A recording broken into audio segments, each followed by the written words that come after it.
I'll turn it over to you both.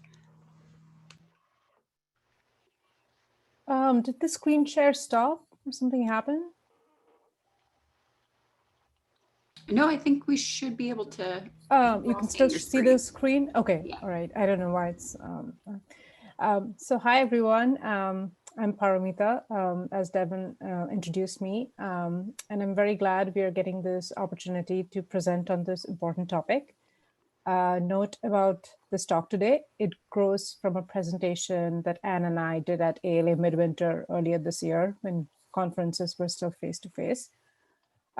We didn't really say much about collections then, which we are going to cover today.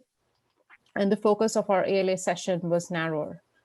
That being said, I'm going to talk mainly about subject headings, being a cataloger, and Anne's going to cover a bit of both collection development and subject headings because she's a super librarian.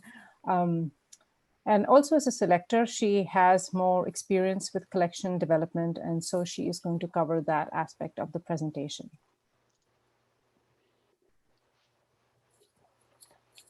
The outline of our presentation is as follows. We are going to start by talking about critical librarianship and use of the word decolonization, problematic subject headings, and the ethical choice we have when choosing headings. Also changes implemented, sought, and recommendations. And we will end with a discussion on collections and the biases that can underlie our work in collections building. So Anne, you can see your slide, right? Yeah. Yes, thank you. Today's topic can be viewed within a wider movement called critical librarianship. Critical librarianship applies principles of social justice to librarians' work and the work of libraries functioning. It seeks to amplify traditionally marginalized voices while also challenging the regressive terminologies that are sometimes used in the profession, like subject headings. Social media is one primary method of communicating about the topic. I am recognizing a couple of your names already from the CritCat and CritLib Twitter handles I follow on Twitter, by the way. But there is a discussion forum called CritLib, well, critlib.org, and I'm probably saying it wrong. I say CritLib or CritLib, either one I think works. And that discussion forum is an influential resource dealing with the issue. It's, oh, can everyone hear me okay? Oh, I froze? Oh, no, I'm good. Great. Okay. Sorry, I'm watching the chat also. Now, the tagline for that discussion forum is CritLib, critical librarianship in real life and on the Twitters. And it can get pretty spicy. Now, speaking of Twitter, the hashtags there that I mentioned are, of course, hashtag CritLib and hashtag CritCat, and they are used for discussions on those things. I like to sometimes just put those hashtags in and see what pops up. Critical librarianship, however, runs the risk of becoming performative and only benefiting those who are in empowered groups by making them feel better, making them feel that they're doing something because they're adding an extra little line to their Twitter bio or talking about something, but not having a real measurable outcome from their work. And so concrete actions must be taken. All righty, take it away, Paromita. Thanks, Anne. So since our presentation is titled Decolonizing Subject Headings and Collections, we thought we could start with unpacking the term decolonizing a little. What is meant by decolonization? The Oxford English Dictionary defines decolonization as the withdrawal from its former colonies of a colonial power, the acquisition of political or economic independence by such colonies. The definition highlights what is central to colonialism and which we wanted to acknowledge by citing Tuck and Yang's article about decolonization being simply not a metaphor for resisting any and all oppression, and that the work of decolonization involves the undoing of settler colonialism, of repatriating land to the indigenous peoples. So we want to point out that our talk today, even though titled Decolonization, is much more narrowly focused. Perhaps it is more anti-colonial, to use Tuck and Yang's terms, and that we are using the term decolonization as a lens or framework through which we seek to bring about a more inclusive and ethical way of describing and building collections. In this context, I would like to refer to Edward Said's landmark work on Orientalism. As Said has pointed out, the enduring influence of colonialism is seen not only in the poverty and underdevelopment of erstwhile colonial societies, but in the reinforcement of a colonial discourse through words and phrases positing their continued inferiority vis-à-vis the West. In the context of cataloging and ethical description and inclusive collection building, incorporating diverse voices and narratives challenges the power of this colonialist discourse. How do we start, though? We start by accepting that we have a choice in working towards ethical cataloging and collection building. Yeah, so I just wanted to say that I'm not like looking at the chat. So if my screen freezes or you can't hear me, just like interrupt and let me know. Thank you. So the LC subject headings manual, which teaches catalogers the intricacies of subject cataloging using LCSH, I believe provides us with a space where we can make this choice. The Library of Congress Subject Headings Manual Instruction Sheet H180 states, individual cataloger knowledge and judgment inevitably play a role in assessing what is significant in a work's contents. But the headings should not be assigned that reflect a cataloger's opinion about the contents. The cataloger knowledge and judgment that H180 acknowledges is what we consider as a fluid space in the cataloger's work, a space that allows us to exercise a choice for ethical cataloging. We know cataloging work by and large, whether it is with descriptive or subject metadata, is often rule-oriented. However, cataloger's judgment allows the cataloger to enter in the record or leave out what they personally might consider worthwhile use of their time, while allowing the record to best serve their users. In subject cataloging, we might often see this in the form of catalogers deciding what subject headings would be the most useful, or how many subject headings they would need to assign. Our presentation highlights the potential of this cataloger's knowledge and judgment, in that we see it as a space that can be open or alert to biases present in available subject metadata. A space that allows the cataloger to work consciously in ways that can make catalogs more equitable and representative of diverse narratives, even when cataloging rules or controlled vocabularies limit inclusivity. In exercising catalogers' judgment, catalogers can work consciously to assess the ethicalness of headings available to them at the moment of cataloging and opt for a more equitable choice if available. The first subject heading we would like to talk about is the LCSH East Indians. This heading has deep ties to British colonialism of India, to the imagination of European colonial powers regarding the geographical area of the East Indies. But not only does the heading represent a problematic vestige of British colonialism of India, it greatly lacks literary warrant. People rarely use it to refer to Indians from South Asia. For example, when I had last searched WorldCat for titles that use the subject headings East Indians, I came up with a bunch of results, including the titles shown on this slide. These titles all have the subject heading East Indians assigned to them, although none of the title phrases, as you see, for example, indentured Indians or Indians in Malaysia or Indians in Kenya, actually use that term. Unfortunately, the LCSH for Indians from South Asia is East Indians, and therefore catalogers who use LCSH in their work, as most of us do, use that heading. But what other headings are available in LCSH that make a more ethical choice possible? Could we catalog differently, more ethically? Perhaps one of the options listed as narrower terms under the heading Ethnology India, as shown in the box, can offer us options that are more precise and less prejudicial. Consider these two records for works that deal with the Gujarati diaspora in the US. One uses the subject heading East Indians, the one on the top left, and the other doesn't. It just uses Gujarati Americans and Gujarati.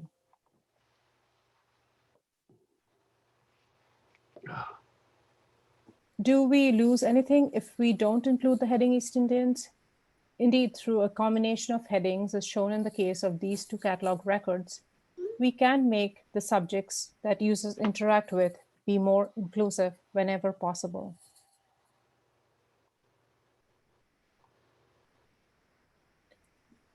For example, as also shown on this slide, we don't need to use East Indian diaspora when we can use a combination of terms identifying the ethnic, religious groups, classes of persons, example, Bengali, South Asian people, along with the Lcsh emigration and immigration to capture the same topic. The heading emigration and immigration and its subdivision can be assigned, as its scope note states, to works on migrations across national borders from a particular place and/or migrations across national borders to a particular place. And here is going to talk a bit more on this issue of ethical heading choices with different examples. So Anne, take it away.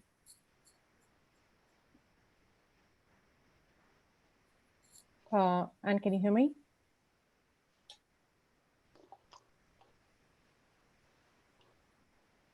Do I need to stop my screen share so you can start? Anne, you're still muted.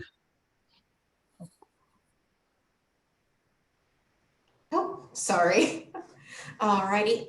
Now, are folks seeing Gender and Headings, the Lady Chablis autobiography? Yay. Yes. All righty. We're having fun switching off screen shares. It's a lot of fun in this Zoom world. Very different than doing it physically, but very nice. Anyway, our next area of exploration we're going to look at is gender and its usage in subject headings.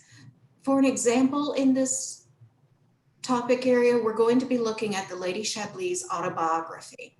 You may remember her incomparable greatness from the book and movie Midnight in the Garden of Good and Evil. And though she is no longer with us, I urge, if you have never heard of her before, please go onto YouTube and put in the Lady Chablis. There are several performances still up there, and she was fantastic. All right, looking at her autobiography, this is the WorldCat record on that autobiography, and I double checked last night, same headings are still applied. So title being Hiding My Candy, the autobiography of the Grand Empress of Savannah. Please note that in the subject headings currently applied, they're both her name and date of life, but also the subject headings, female impersonators and cross-dressers. Headings that respect identity increase accuracy. And we argue that those two headings do not at all reflect accurate information about the Lady Chablis' identity. And again, this is just an example of many. In this example, Brenda Knox, the late Lady Chablis, did not impersonate a female. She was a woman who was transgender and assumed outlandish roles on stage like so very many entertainers do. Knox was a comedian, actress, and civil rights advocate. Gender was just one facet covered in her autobiography. Actually, she spends more time talking about her extreme work as a seamstress than she does about talking about her gender in the book. Impersonators, as in female impersonators, was wording that was used in the mid-20th century when entertainers had to affirm their assigned at birth gender to both work and to live. For example, do you remember that Alan Turing was arrested for homosexual activity in 1952? And that is a time when that term impersonators came to be used more, establishing, oh, these are real men, they're just doing this for a job. And that's how they were able to even live. Now, in actual cases, and that is just an example I used as far as criminalization, so had to be used as a way to cover for being able to even make a living. In actual cases of celebrity impersonators, like Cher impersonators, LC has a celebrity impersonators heading. Every subject is individual, and drag artists, like librarians, are diverse. In Knox's example, she was a woman and she was also transgender. Drag performers RuPaul and Barry Humphries, also known as Dame Edna, are men when they're not working. Regarding gender and drag artists, these artists can be women, men, non-binary, across the spectrum. Some were assigned a different gender at birth and some were not. If gender is a focus of the material, and by the way, if it's not, why even include it? But if gender is a focus, explore headings like transgender people, transgender men, transgender women, gender expression, and gender identity. There are headings, gender nonconformity and gender identity disorder, but they carry a lot of baggage. Looking at those two, gender nonconformity, the expectation is that one would conform to an ideal. So not conforming is unideal. And gender identity disorder, anytime the word disorder is tagged onto something, it again is meant to be it is considered an aberration from what is typical. And what is typical? Current terminologies, however, like non-binary and agender, do not have major headings. So we're still stuck in that whole binary gender view within LC, or at least from what I can find. Please note, though, that terminology changes over time.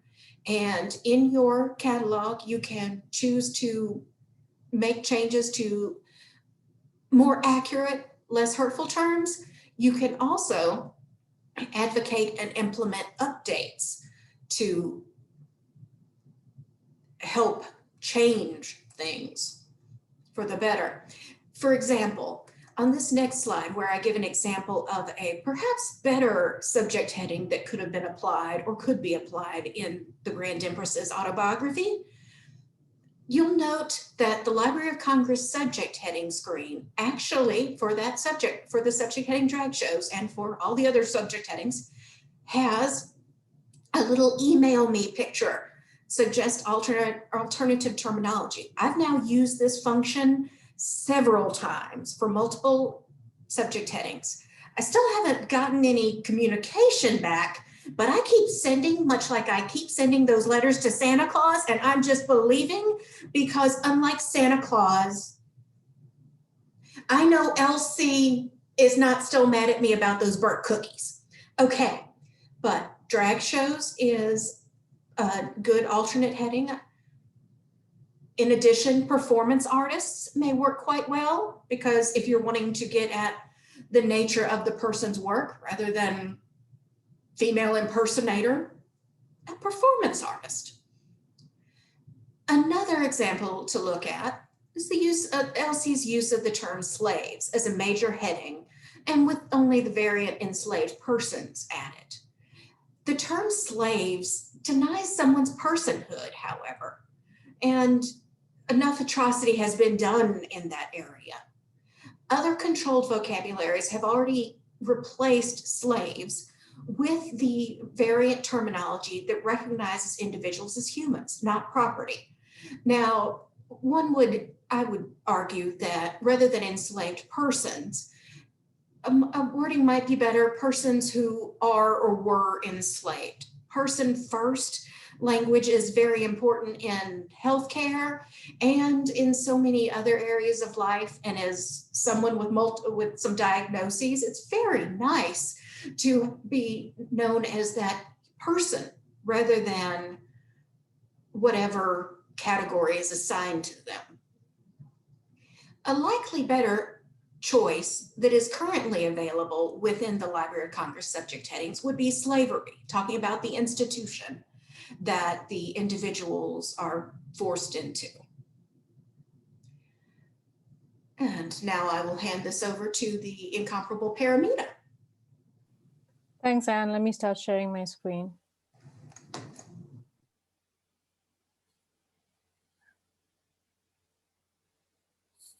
All right, you can see my screen? Okay, I guess that means Yep. yes. All right, thank you. If there are options available, why don't catalogers use them?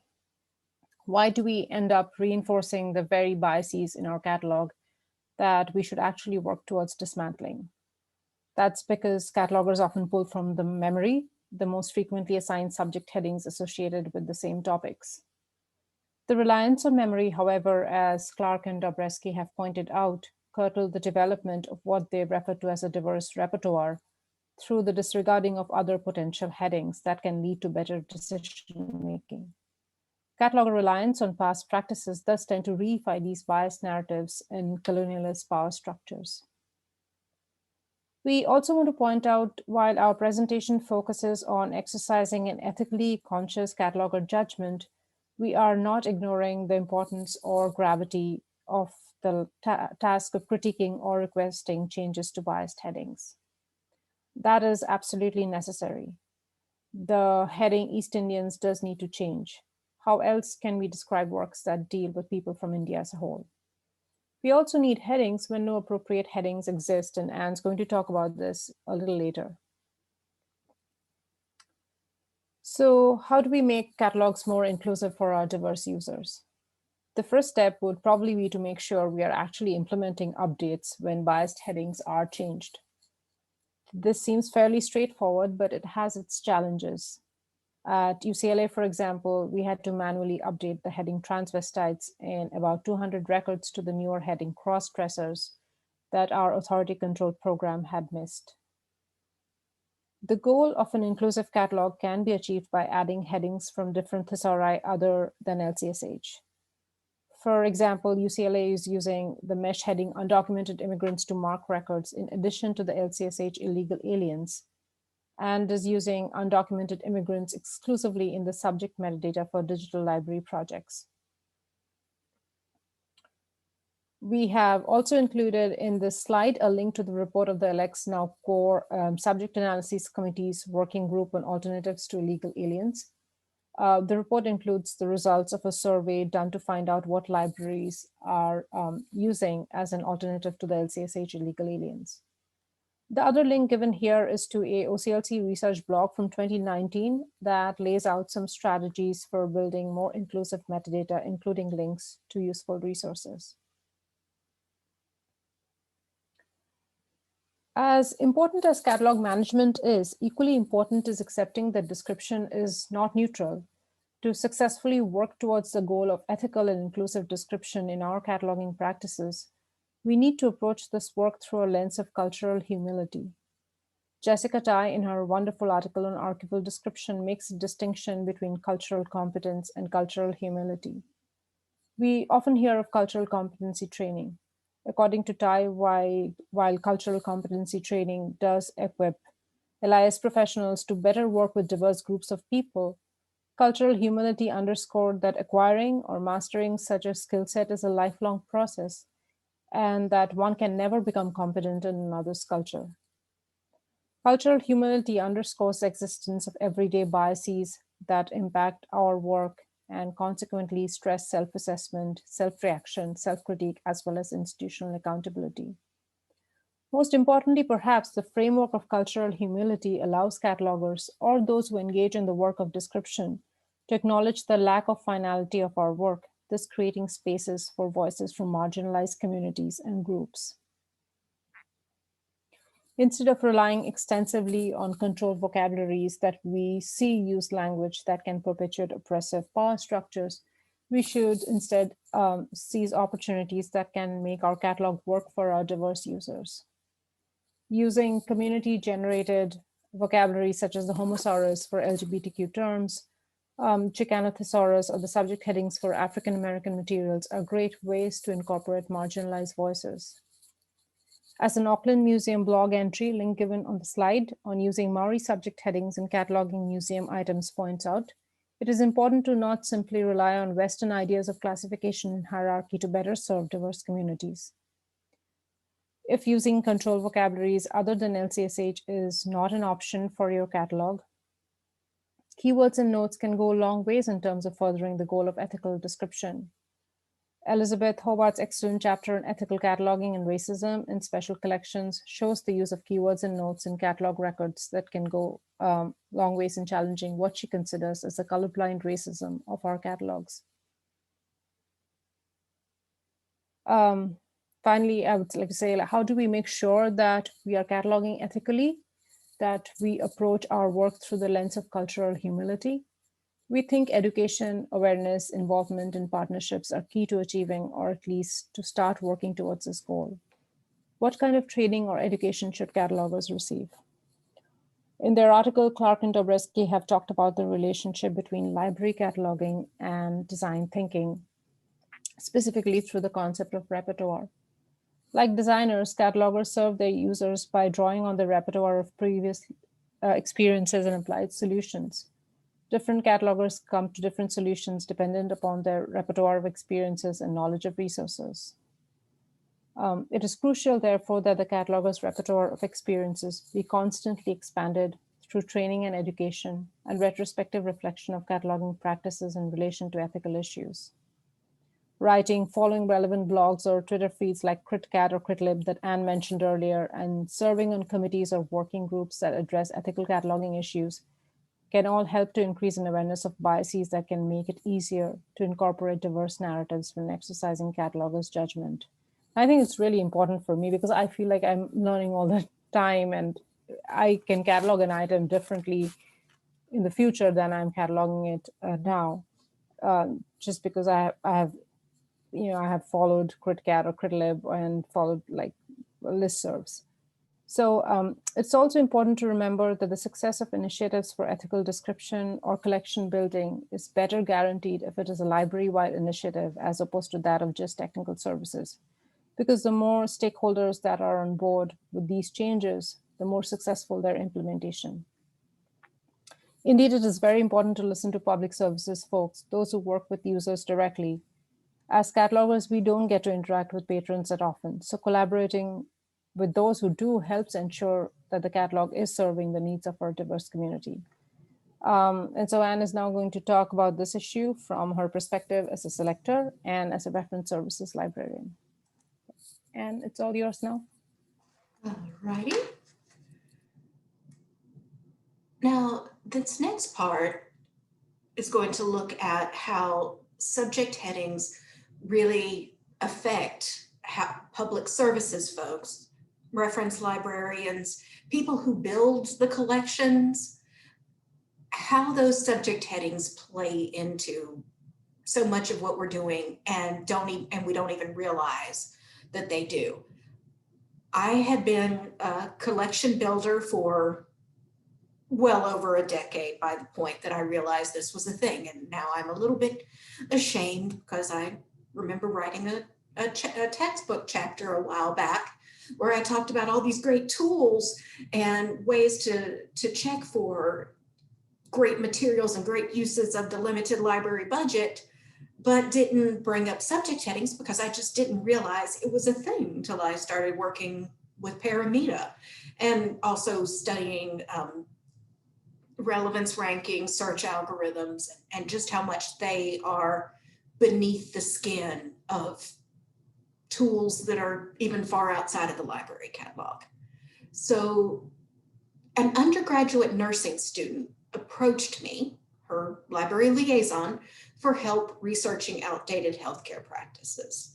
By the way, starting this one out with the talk about a reference question that went awry and how it really brought me into understanding, not just, I already understood the whole subject headings are important in your searching, but that was for articles. And when I'm looking to buy books, anyway, back to the story. There was a nursing student, and I work with many nursing students who needed help with a certain assignment. That assignment was given to help students learn why once common practices that they may still encounter when they get to the hospital or clinic may get overturned by evidence. The instructor's intention is to showcase the students' needs for lifelong learning, especially long after they graduate and when they're working on us patients. Now, the search becomes complicated and difficult for undergraduates and graduate students and librarians to do because research is more often done on practices that are supported by current evidence. And there are lots of complications that come up, especially teachers sometimes say, and it has to be within the last 5 years, because as undergraduate nursing professors, that's often something they require, but for researching outdated practices, difficult. However, since I have been dealing with this assignment for multiple years, I knew right off, search for sacred cow to find that literature. However, while the search succeeded, I was hit by the implications of not just the extreme inaccuracy of calling these practices a sacred cow, there was usually nothing bovine about them, to find relevant literature. And how that popped up, we'll refer to an article by Paromita later on, but Paromita had so kindly allowed me to help proofread an article that she had that was published on the issue of the term East Indians, subject heading which she has discussed earlier in the presentation. And that got me, I'm sounding very Southern, but I felt convicted on it because by using the term sacred cow, which is used unbelievably much. Actually, I didn't believe how much it was used until Paromita and I started searching on the whole issue in healthcare literature and without and outside of. That term was thoughtless and could be painful without anyone, especially a librarian, intending it to be. But really, unless there was a specific practice that the student had in mind, that was the quickest way to get to literature on that particular topic area. And in there, to make sure, went through, searched CINAHL, Medline, a few other controlled vocabularies, and could not find an existing subject heading that would encompass that. So began my work with Paromita on these issues. Now, to deal with the whole topic, one thing, when I start feeling like I have done wrong, and I felt like I had done wrong searching with sacred cow and searching in front of a student with that terminology, like we need to work on fixing that. So Paromita and I did some research. You'll see reference later our article, Searching for the Sacred Cow. And we looked and went across all kinds of literature and determined that it was a term used very incorrectly if you're looking at the actual meaning of the term across so much of Western literature. And in that, it was showing up in much of my area of practice, the nursing literature. We went ahead and put in recommendations with CINAHL and MESH to have additional subject headings added that would encompass that particular topic and save me from feeling shriveled inside again. Now, the one that we ended up being allowed to get added into CINAHL, and you'll see it in very tiny words here, but it's within the EBSCOhost grouping if you're not familiar with that particular database. It is a primary nursing and allied health literature resource, and we were able to get added in outdated practice with the scope note, the continued use of medical practices that are no longer recommended. Very nice. Previously, such works had been under the subject heading evidence-based practice in both CINAHL and Medline. However, if you read the scope notes for both, those scope notes clearly covered that it should be on practices that were supported by evidence. And there were issues of adding that non to something. So outdated practice or describing the issue and being as accurate in the description as possible we were able to get that in. We still have not heard back from the MESH folks, even though I prodded a bit, but I know they are quite busy. It's been 2.5 years. So, and Paromita has also, as I mentioned, published research on her on her Library of Congress East Indians heading issues. Now, getting back to the collection development tools that I got way too excited to talk about just a moment ago, but it's been a revelation to me to begin to understand just how much those subject headings play within the tools that we use to spend those ever shrinking library collections budget dollars. And let's say Gobi Library Solutions in the US, I do believe they are the leading print and ebook supplier for libraries in the US. They were formerly known as Yankee Book Peddler, and then they were YBP. Now they've gone Gobi Library Solutions. And in their searching, they rely heavily on LC classification and subject headings. If you are looking outside of the whole mainstream, there's the Indie Bookstore Resource Bookshop.org. They use BISAC headings. Books in Print, which is another heavily used collection development tool. It's also the one that we use. I'm the subject area collector for resources for college libraries, all of their allied health sections in the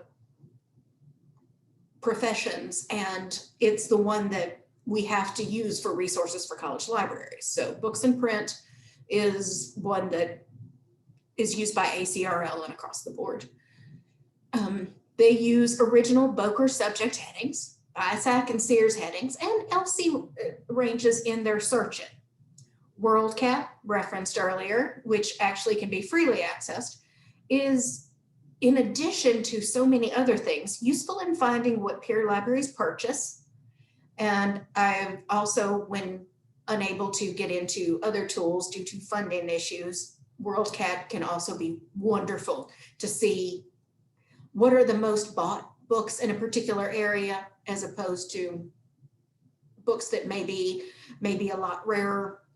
Just a little note on cheaper collection development tools, but anyway, and free is cheap. Anyway, WorldCat uses LC headings as well. Now, Amazon, your library may purchase through Amazon, or you may, while they use their own text matching and quantity sold algorithm. It's called A9, and it's very fancy, but they use that to establish relevance sorting. However, lots of cross-platform deal hunting occurs. You may be searching in one tool and jump over to Amazon and look for that same material, for that same book, purchase it through Amazon possibly. That's going to put it higher in the A9 algorithm. So it's really hard to remove those. And I'm still wondering, Amazon of course doesn't share their entire algorithm out there. So I'm wondering if they do have, besides just plain keyword, if some keywords get weighted heavier than others in relevance ranking. But anyway, even in keyword searches, words that correspond with headings usually appear higher in relevancy ranked results. And that's why ethical headings are important. It's also a great thing that the more that we've studied on this issue and the deeper I've looked, the headings that would be considered as ethical, less hurtful, nicer, are actually the most accurate ones. And as librarians, we want to be accurate. As catalogers, we want to be accurate. Now, antiquated headings negatively impact patrons' ability to find those materials that we're spending those rapidly shrinking library dollars upon. Also ends up making it harder for patrons to find research literature of all types, articles, audiovisual media, all kinds of stuff. Patrons and also public services staff, and probably catalogers too, don't normally search with some of those terms that are still heavily in use in the catalog, and especially say Library of Congress. For instance, in the example that Paromita used from UCLA, where she pushed forward the updates on Lady Chablis' autobiography that was in their own system, and other books using the heading transvestites, which was the older, no longer used heading, it only updated to the current heading, which is cross-dressers, which is still very problematic. And also a term that modern day searchers just wouldn't use, problematic or no. Who really says cross-dressers anymore? In addition, public service professionals may be unfamiliar with those terms. So that's a reason, not just for patrons to be worried, but also for public services folks who can help them find things. And in my own experience, you can be very embarrassed to search with those terms in front of folks. And also you cause it the issue of causing further hurt to patrons by entering those offensive terms in their presence makes those terms less likely to be searched. Quick aside, sometimes I'm wondering how many of the public services librarians out there have had a patron come up and they're just really wanting to embarrass the librarian and see you turn pink. So they want a reference question. They have a reference question on something. Ooh, anatomy or sex. And they think that's going to turn us pink. No, it's not in my case. No.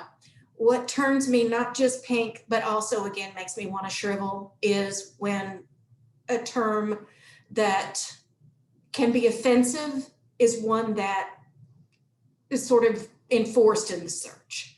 And typing that in front of a patron hurts. So in order to bring things around, because again, the subject headings, though we've been pushing, still aren't changing. And I know we're not the only ones pushing this. I know there are folks who are in the chat today who are great champions of getting more accurate and inclusive and ethical headings in use. But until that time happens, in order to build those more complete, more relevant, more accurate collections, particularly for dealing with topics from groups that may be marginalized in some ways, it's important for us, as now speaking as a collection developer, we've got to go digging, because those materials, due to issues of older subject headings and what gets carried in the bigger book vendors and book providers, sometimes it can be harder to find materials to really help you round out, and not just round out, but make more relevant and more accurate and effective the collection the collections you build, and better use of your collection dollars. So one thing that I've been working on for the past few years is trying to build a collection. For instance, we're in my university is located in the land of the Cherokee, and we have quite a bit of information on Native American healthcare. And one thing I've noticed is so much of the information, though, comes from external observation rather than folks who are internal to the experience and the actual healthcare needs of the community. Now, in finding information that's relevant, buying that kind of relevant information, because as a public health person, I learned really early in that type of study that understanding the community you're trying to serve is key. And the best way to understand is actually to bring in the folks from that community, or better yet, heck, have someone from that community leading the whole thing. That just makes not just representation, but also much more effective outreach, much more effective programming in many cases. So looking at tying that back to the materials we buy, direct experience, the whole reason to get, say, firsthand experience books or people from different communities being the authors of or researchers behind the books that you're purchasing. Direct experience can provide more accurate information that is less influenced by those external misunderstandings, those biases that everyone has, the misunderstandings of practice, of culture, and even with our own within one's own culture, the realities of whatever was occurring at a particular time and place. That's sometimes when you hear about primary sources used in a more historical context. However, that brings us to another quadrant. Authors' ethnicity and gender and experiences are difficult to determine. Standard cataloging and descriptions in book search tools are not exactly conducive to detailing an author's background. But do author attributes really matter significantly to the accuracy of the information presented? There's no yes or no answer in that. Identity does not equal a universal experience because there is no universal experience. I mean, well, I shouldn't say there is no universal experiences if that's settled, but identity does not equal, one person's experience does not equal everyone's within a certain group. And just because someone is a member of a group doesn't mean that they have a stereotypical or a general background like what's considered the majority of folks in that particular group. So finding materials based on firsthand experience is difficult and questionable at some points if it's actually the most necessary to get the most accurate information, but it is, in my opinion, very important to have a good mix of all kinds of information that's good and accurate. So it's necessary, in my opinion. In order to do that, sometimes you have to, well, often you have to go out and find publishers that focus on those relevant populations and underrepresented groups. For instance, university presses, searching them directly, depending on where they are geographically or what programs they may have particular strengths within. So geography, special populations, also specialty presses are awesome. For instance, I use Native Voices books because they put out great materials by Indigenous authors. And Paromita, if you would like, we can now look at the further reading. Just going to point out some of our things we tried to not dip too heavily into our own articles, but you will notice a few, as mentioned, Paromita's original article, Rooted in the Past, Use of East Indians in Library of Congress Subject Headings. The one we did together, Searching for the Sacred Cow. There are also some incredible ones. Hobart's Ethical Cataloging Racism in Special Collections. Very strong. Also information on building a critical culture, how critical librarianship falls short in the workplace. That's a great article that really opened my eyeballs a lot to performative natures of some things that we think are good. In addition, you can learn more about Amazon's A9 algorithm and so many other resources.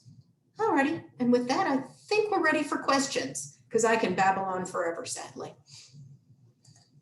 Great. Well, the first question was a private message to me during the session. The attendee is asking, when adding new, more inclusive headings, would best practice be to add local headings in a 690 or establish local authorities for those headings? Paromita.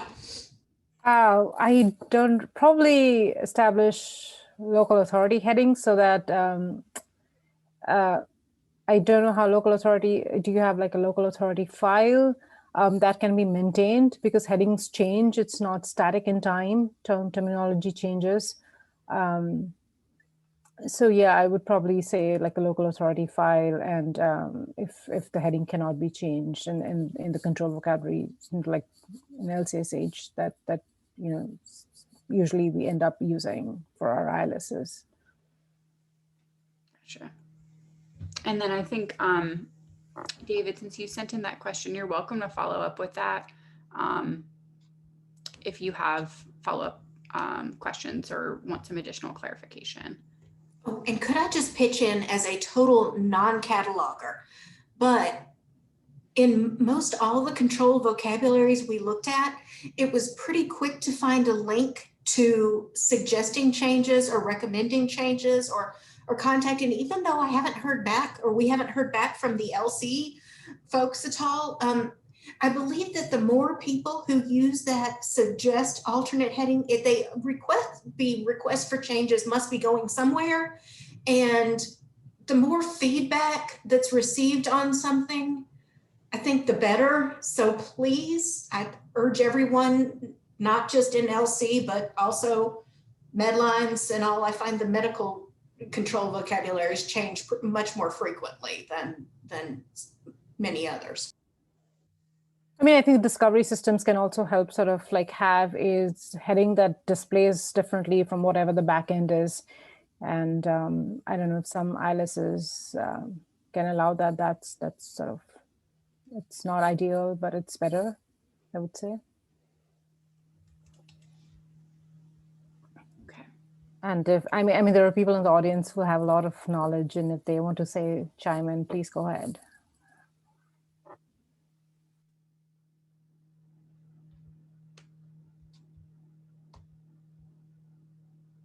We have Zach asking, this question is outside the scope of collection development, but about decolonizing our public libraries in general. I'm on the public service side of things and am in a part of North Carolina with many different indigenous tribal governments and communities. I would love to see our county library system have a more active relationship or any kind of relationship with these communities. Do you have any resources or personal experience in regards to what we as library staff can do to help facilitate these relationships in an ethical way? Oh, I wish I had more experience. What I want to throw out there is mistakes are going to be made, but try your very best to do right. And when someone tells you it's not right, especially if they're from that group, listen to them. There's been multiple things over the years. For instance, in Cherokee culture, one of the things is it's not recommended to make direct eye contact because it's seen as disrespectful. And that, well, and I know not all members of the nation ascribe to that, but that was something that I've been able to push for in changing the rubric that we use in our own assessment of each other's instruction. One of the parts of the rubric, and I think this is actually based on a national one, like making eye contact. That's not only possibly offensive to folks from the nation, but also from multiple other cultures. In addition, as far as maybe not building collections, but building greater community. Now, an Eastern Band of Cherokee Indians member just published a novel, and my brain is not grabbing it at the moment. I can totally bring it up, but she lives just over in the Qualla boundary, and we're very excited because it's been a well-reviewed, big name kind of publisher book. And if it weren't for COVID times, I know there have been many beggings to please, we need to get her to physically come speak at the library because she is local. I know that would bring a lot of her community members to come visit. Now, visit the physical library. As a healthcare librarian, specifically with nursing, I've had multiple nursing and many other areas of allied health. I've had multiple students who are Eastern Band Cherokee, and they are in nursing, in recreational therapy, in multiple areas. So that's another good way as far as not so much putting the onus on the person from whatever group to do that outreach work or to explain how one is doing it wrong. I mean, we can, I saw this on a discussion last night, you can Google, but just opening dialogue and just respecting other human beings as being expert in their own areas, and that we all have a whole lot to learn from one another. And I think most folks mean well. So as long as we can kind of come at things from that area, there are just so many other things that can be done to build community. I mean, I always just think about food, and even if you just go like eat at different restaurants and meet folks from the local community, different places. And I'm thinking more about within my area, but just forming relationships without it turning into, again, a performative, or offloading your own work of needing to build things, of needing to strengthen areas of your collection or areas of your public services, keeping that work on yourself, getting consultation from others. But so often it seems like the work of different decolonization is put off onto the folks who are hurt most in the issue. And I mean, everybody's got their own life they're trying to live. So it's better to keep your work, but gather as much information as you possibly can, and also amplify those voices that are much more expert in those areas, and expertise not being necessarily studied, but in lived experience and understanding. And that's probably a little bit around the way of just saying, we got to do our best. I just want to say that, like, I feel like it's important that I don't know the answers to all the questions, and I don't even know the answers to the issues that we discussed about. So it's really important to learn. And also, I think, like, even if we can't implement the changes, like, even if it's like a small library or a big library, whatever our constraints, to be aware of these issues, that these issues exist, is like really the first step. In not, I feel like we shouldn't be, because I have grown so much in my career as when I started as a beginning cataloger. And it's really important that, like, not to think about these issues. I mean, it's really important to think about these issues, is that what I was trying to say, and not, I don't really consider that I have all the answers. So, yeah. We have a question. Can either of you talk about pushback for making changes in ethical cataloging and collection development at your institutions, and how was it handled? So any sort of pushback that either of you experienced? I haven't had a pushback really, but UCLA is a member of SACO, so we have we can submit proposals, and it's easier because there are a lot of librarians who are trained in that. So I did create a proposal for East Indians, and it was not submitted formally to LC, but given just what is the feedback? What do you think it should be done? So it wasn't a pushback from our institution, but just that, LC said that nothing can be done with East Indians unless we take into consideration the other heading Indians of North America. So there's so many it's the way it is tied to these existing headings. So I don't think, I just want to say that. And I feel like it's really important, though, that there should be institutional backing, because even if it is not even just management backing, but even all sort of stakeholders be incorporated into the process, because otherwise it's just there is not widespread implementation, and that can be a problem in these kind of situations. As a non-cataloger, having the privilege of working with Paromita on such projects and getting to ask questions, I went into it not understanding just how difficult it can be to get certain controlled vocabularies changed. In my mind, you just change cross-dressers to something else or just get rid of it, as opposed to how deeply, maybe ingrained isn't the right word, but there's so much behind things that I never considered. I was used to mesh, which you've got your trees and then you make a change in the tree and you've got the note of what it was previously. And there's all this cross searching where it'll even grab the other older materials. And it was just very illuminating to learn more about the Library of Congress subject headings that underpin so much of the work that we do as librarians. That, again, as a public services person who didn't do the greatest in cataloging class, it has really been a learning experience, a master class, all kinds of things. And I just can't thank my esteemed colleague enough for allowing me to participate in that kind of fun.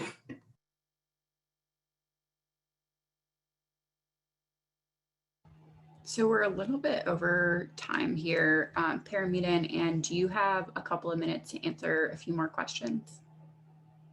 Okay, so we have a question. I'm gonna stop sharing my screen real quick. No worries. So we have Stephen asking, can the presenters talk a bit about choosing terms when there isn't a consensus among the population being described, such as person first language, which some people prefer for themselves, but others don't? Paromita, you may be able to answer this better. And I have a feeling that there are multiple people in the audience that can attest, that can speak to this quite well. My own personal take is choosing the most accurate, because at first I want to say least offensive, but the most accurate is usually the best, and then just keep changing and keeping up to date. Like I had mentioned the example of non-binary and agender being listed as terms that are frequent, that are used in communities that ascribe to that. And some people like one term or the other. There's argument over whether agender is part of non-binary or if it's on a different spectrum, or what is the whole spectrum. And in talking to folks, whether it be how you want to be described, some people bristle at the word tribe in Native American tribes, or prefer nation. And in individualness, you need to be able to just identify yourself as you want. And it's, I think, the job of not just the cataloger, but the folks who are feeding information to the catalogers to help them come up with terms that, again, are accurate, but that don't necessarily stand on, we must use this term. Can't there be just something that's descriptive? And but also understanding that individual experience is just that, individual. And whenever folks are trying to shove so much under a single heading, it's not going to be pretty. But also working with folks in the community and understanding not just that the one person you hear from, again, single experience is not universal experience.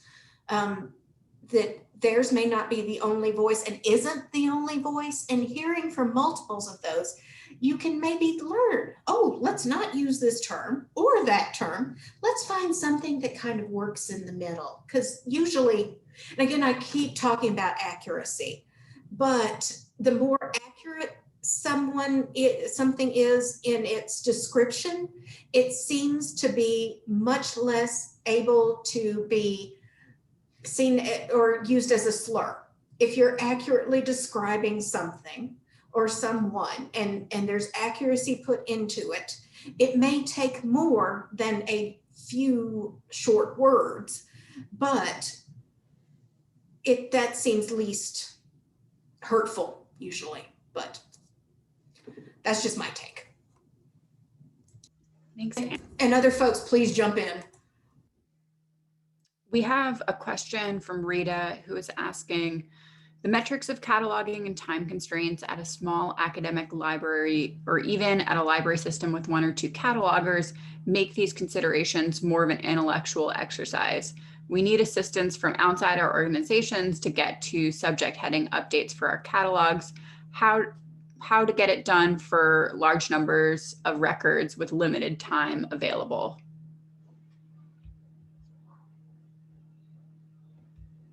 I don't know. I'm sorry. I don't have an answer to that unless there is some sort of a global update that you can do in your ILS, which can change and then there is also a question of what subject headings does it index? It's a really complicated question. And I think that's what I wanted to say was that even if we can do this in the ILS, just because we can't do it in the ILS doesn't mean that we stop sort of thinking about these issues. I think it's really important, like even if you're training a staff member, a beginning cataloger, to just go back with the East Indians example. Okay, so you use the heading East Indians, but realize that sort of have this as a discussion opportunity or an educational opportunity. That this is not really just because it is there in Lcsh doesn't mean that it is a gold standard. It's a contested heading. People think of it themselves differently. There is not really much literary warrant in the heading. So I think those are all really small steps, and and it's really a big problem with smaller libraries, even with larger libraries, that we are sort of stuck in with the headings that we have in Lcsh, and we cannot really choose different vocabularies or thesauri, whether it's for indexing or for display purposes. Yeah. Thanks, Paromita. We have one final question for Anne. Do you have any experience or insight in submitting changes to MESH? Ooh, yes, those experiences that we had mentioned. Now, CINAHL was way more, let's say, feedback oriented, because CINAHL is owned by EBSCO, which is a for-profit corporation. So they have whole groups of, I guess, paid folks who, even though, especially for relevance rankers, they work with a bunch of us testers, but we were able to get feedback much more quickly and changes much more quickly from CINAHL. With Medline, MESH, the medical subject headings, we had put in a recommendation. Of course, we got the form message back saying, this has been submitted. So I waited a year and put in another request. And when our heading didn't come out when the newest tree structure came out, I was like, oh, okay. I think a lot of that can tie into the folks behind MESH. That's the National Library of Medicine, which is a part of the National Institutes of Health, a governmental structure. And I know they are running pretty close to the bone at the moment, but in a lot of different things. So that takes a little longer. I'm going to do a third prodding sometime, I think in 2021, just to check. And I think also because the argument that had been pushed back for the original heading that we had recommended to CINAHL was non-evidence-based, and there being an issue of that non-dash. And we can't find non-dash headings in a lot of control vocabularies. But proposing something that isn't the anti of something else to confuse the heading, but rather just in this way, I guess a more accurate heading, because outdated practices, arguably those practices that we were trying to call non-evidence-based, there had to have been something sort of called evidence at some point that supported them. So outdated practices is actually more accurate. And again, just defaulting to the accuracy thing, it keeps you from, well, it doesn't keep you from stepping in all kinds of mess, but it can really help you step in less mess, because accuracy is important. And I just recommend that if you are trying to get heading changes or making suggestions, to really listen to any type of feedback and also dig into the many different communities online that discuss how these things work. Because before this, I saw subject headings as, you know, not a necessary evil, but something that like, oh, this will help me find a few more books. But, you know, I use this as part of my big old long Boolean phrase. Or subject headings really became a much bigger part of my life and have improved my searching, I gotta say. Thanks so much, Anne. It looks like we are done with questions for now.